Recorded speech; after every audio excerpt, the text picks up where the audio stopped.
ബഹുമാനപ്പെട്ട principal, PTA ഭാരവാഹികളുടെയും ശ്രദ്ധയ്ക്ക്. കഴിഞ്ഞ ദിവസം സ്കൂളിൽ നടന്ന PTA മീറ്റിംഗിലെ ചർച്ചകൾ ശ്രദ്ധിച്ചു. 10ാം ക്ലാസ്സിലേക്കെത്തുന്ന കുട്ടികളുടെ യൂണിഫോം, വ്യക്തിത്വ വികസനം എന്നിവയിൽ പുലർത്തേണ്ട ജാഗ്രതയെക്കുറിച്ചുള്ള നിർദ്ദേശങ്ങൾ സ്വാഗതാർഹമാണ്.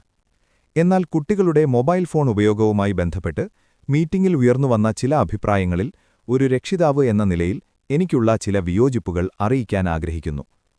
മൊബൈൽ ഫോണിനെ കേവലം ഒരു കളിപ്പാട്ടമായോ അല്ലെങ്കിൽ കുട്ടികളെ വഴിതെറ്റിക്കുന്ന ഒന്നായോ മാത്രം കാണുന്ന രീതി മാറേണ്ടതുണ്ട്. ഇന്നത്തെ സാഹചര്യത്തിൽ വിദ്യാഭ്യാസ പ്രക്രിയയുടെ അവിഭാജ്യ ഘടകമാണ് ഡിജിറ്റൽ സാങ്കേതികവിദ്യ. അത് പൂർണ്ണമായി നിരോധിക്കുന്നത് പ്രായോഗികമല്ലെന്ന് മാത്രമല്ല, കുട്ടികളുടെ ഭാവി വളർച്ചയെ അത് ദോഷകരമായി ബാധിക്കുകയും ചെയ്യും. എന്റെ അഭിപ്രായങ്ങൾ താഴെ പറയുന്ന പോയിന്റുകളിലായി ചുരുക്കുന്നു.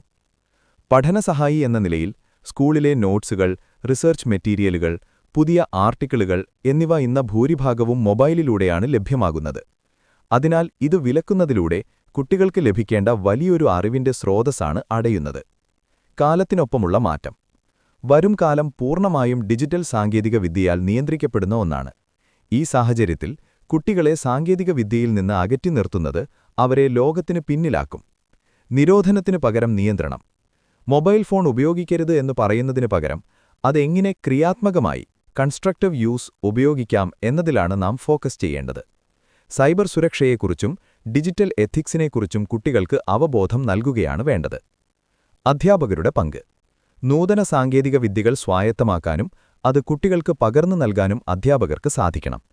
ഡിജിറ്റൽ സാക്ഷരതയുള്ള ഒരു തലമുറയെ വളർത്തിയെടുക്കുന്നതിൽ സ്കൂളിനും വലിയ പങ്കുണ്ട്.